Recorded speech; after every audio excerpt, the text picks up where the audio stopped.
Jai Gurudev, Day 18. A saadhak should sit in Padmasana posture in the morning with purified body and quiet mind. After doing Brahma Sandhya, Achman, Shikha Bandhan, Pranayam, Angamarshan and Nyas, Jap of Gayatri Mantra should be performed 108 times. Thereafter, Ved Mata Gayatri should be meditated upon in the form of light in Trikuti. If a straight line is drawn from one ear to another, a line is drawn from the middle of the eyebrow to the middle of the brain. The meeting point is known as Trikuti. Mind should be settled in the light of Trikuti in such a way, just as a blacksmith puts a piece of iron in the furnace, takes it out when it becomes red hot, hammers it and prepares the desired object. On being settled for some time in the light of Gayatri in Trikuti, the mind becomes illuminated. Then it should be brought in Agya Chakra. Emanating from the spinal cord, Brahmanadi goes through Trikuti to Sahasrar. The illuminated mind is made to enter into the hollow channel of Brahmanadi and taken to Agya Chakra. When the mind is settled there, all the characteristics of the chakra as already described. Mind of the sadhak experiences the petals, their letters, elements, seeds, divine power, instruments, lok, mount, characteristic and color of that chakra. In the beginning, such experiences are hazy and dim. Slowly, some characteristic of the chakra are visualized clearly, some dimly and some in a deformed manner. By and by, they become more and more clear. Sometimes, there are differences in the characteristics according to the internal shape of the chakras. By concentrating performing sadhana of each chakra for a month carefully, it is stimulated. In meditation, its characteristics become clearer, and in mantrikas as well as in organs of senses and organs of action, there are sudden and strange vibrations and simulation and an itching sensation. These are symptoms of awakening of the chakra. When the form of chakra starts becoming clear, the sadhak should go and try to penetrate another chakra below the former one according to the aforesaid procedure. It takes about a month's time to awaken each chakra. When the sadhana becomes ripe, the gate leading from one chakra to another opens. However, the sadhak does not find the gate and remains entangled in a labyrinth so long as there is immaturity in his sadhana. When the sadhak does not find a way out and his sadhana does not progress for a long time, he should consult his experienced guru and proceed according to his advice. In this way, gradually, after piercing through all the 6 chakras, the sadhak reaches Kundalini, located at Mooladhara, and gets a glimpse of what the volcanic, terrifying serpentine coil of gigantic energy, Mahasarpini. The overwhelming violent form of Mahakali is seen here. Several sadhaks tremble violently when they try to awaken this sleeping tigress. The dormant Kundalini requires to be hit hard if it is sought to activate it. In spiritual language, this is known as torturing of Kundalini. By such torture, the excited Kundalini makes a hissing sound and awakens, and it's the first target of attack are negative habits, tendencies and desires accumulated over the past of several births. It chews these evil sanskars and rides upon the chest of sadhak's mind, duly armed with all her weapons, destroys his material illusions and ignorance and transforms him into godliness. The process of awakening Kundalini and exciting it has been described in the ancient scriptures in an extremely symbolic and captivating style. The battle between Mahisasur and Durga is symbolic of the spiritual secret. Mahishasur, human mind, consists of 5 elements. Seeking to attain salvation and inspired by the desire to be killed at the hands of goddess, enters into a battle with Chandi, Kundalini, who is sitting silently and attacks. The goddess gets infuriated and counterattacks and chews up its mount, Mahesh, buffalo. This Mahesh is nothing else than a bundle of evil sanskars. Goddess Chandi, Kundalini, destroys the body of Mahishasur, the material trend of the mind, by her 10 arms from all directions, and ultimately Mahishasur merges into Chandi's light. It becomes a part of Mahashakti and attains the supreme goal of life. This furious form of devotion sadhana is extremely fierce and hazardous. This is known as the path of battle, sadhana samar. Whereas several devotees attain divinity by love and devotion, there are others who attain it through sadhana samar. Just as a true lover attains God, a true enemy can also attain him. Hatha yogis and followers of tantric sadhana fall in the latter category.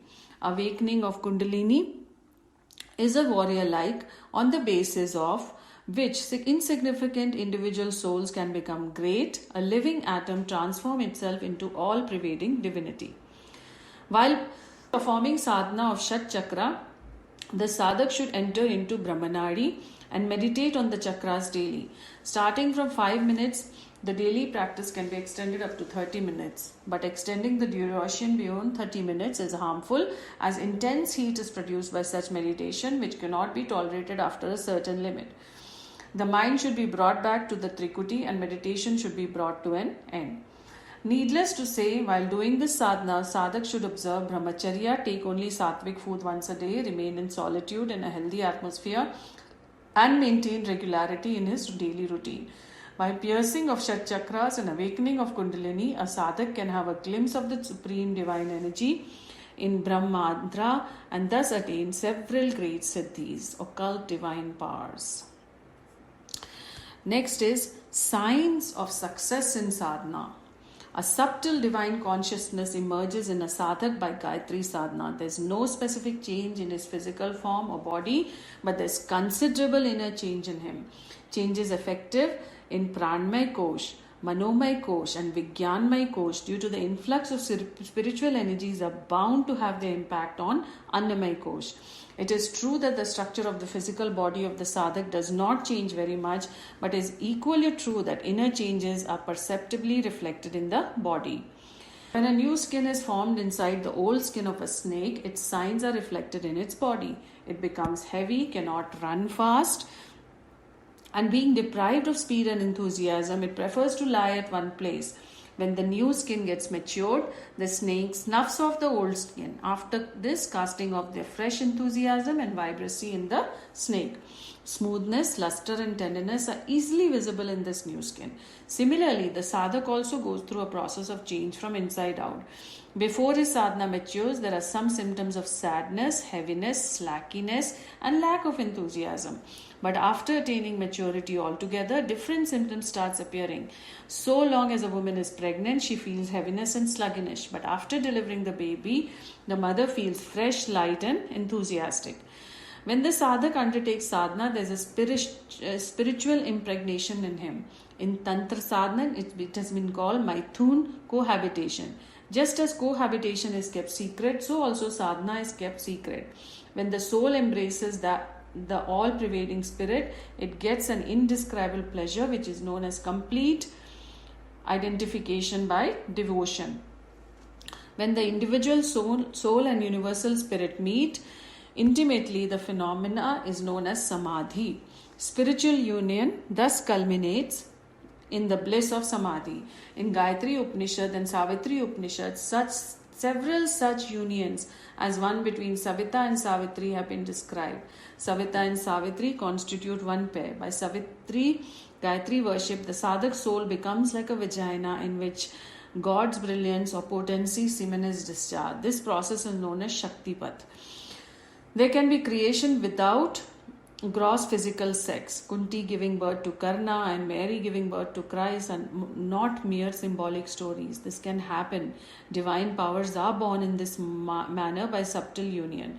Churning of an ocean was also such a union of complementary divine energies which resulted in delivering 14 gems. By union of negative and positive atoms, there is a generation of electric current. Sublimation of sex has been highly praised in Tantra Shastras.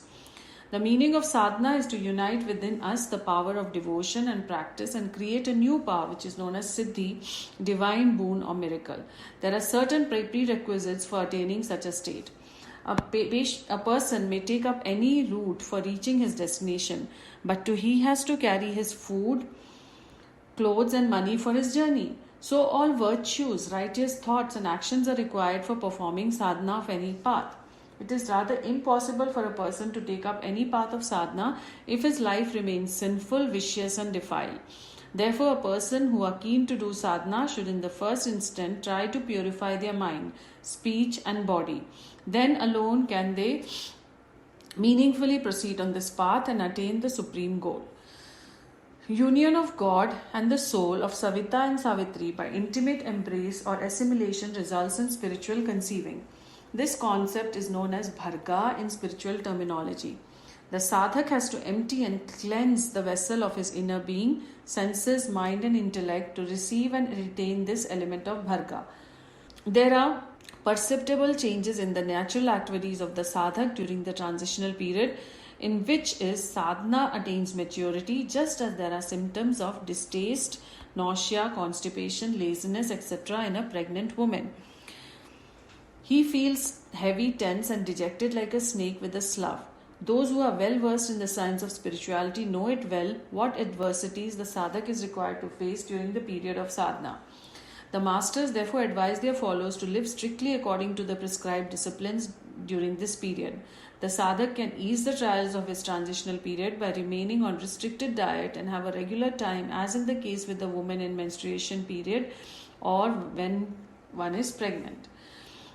In any important undertaking, a person is bound to face challenges and obstacles and setbacks. Only those who can meet these challenges boldly and steadfastly can succeed. A sadhak is likely to slip back on account of defects in his diet, routine, lethargy, impatience, intemperaments, hatred, malice, evil company, and vanity. Then it becomes impossible for him to attain siddhis. Corruption, earning money by stealing, depriving others of their legitimate rights, selfishness, and similar other vices are prevalent these days in abundance. They thwart a person's progress on the path. Therefore, those who aspire to attain success in sadhana should be ready and willing to pay the price in terms of sacrifice, suffering, persecution, so that their sadhana may mature and yield the desired results. Just as an issue is born from an egg or a female of a species, a sadhak, as a result of his sadhana, gets an issue which is called siddhi or fulfillment. It is also known as liberation. Samadhi, Brahmani, state of true, a state where the individual self is united with the universal self.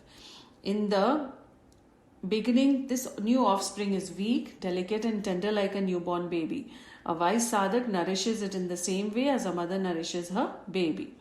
Until sadhana attains maturity, there are still signs of lethargy and dejection in the sadhak, but when it gets matured and gives birth to the tender baby of sadhiti, the sadhak gets endowed with brilliance, luster, and lightness. The signs of success in sadhana are reflected in the following characteristics. The body feels light and the mind becomes calmly enthusiastic. A specific kind of smell starts coming from the body. The skin becomes more smooth and tender. There is an aversion for tamasic food and routine. The sadhak gets inclined towards righteousness. Selfishness gives way to selflessness and benevolence. There is luster in his eye. He intuitively comes to right conclusions when he thinks about any person or any work. He can read the feelings and thoughts of other persons. He gets premonition about things which are going to happen in future. He is endowed with divine capabilities to promote good and vanquish the forces of evil. Those sadhaks who nurture with motherly care this divine power enjoy a happy life. But persons who are devoid of sense of proportion and misuse their siddhis for self-glorification get deprived of it and have ultimately to repent like a mother who loses a newly born baby due to foolishness of her own.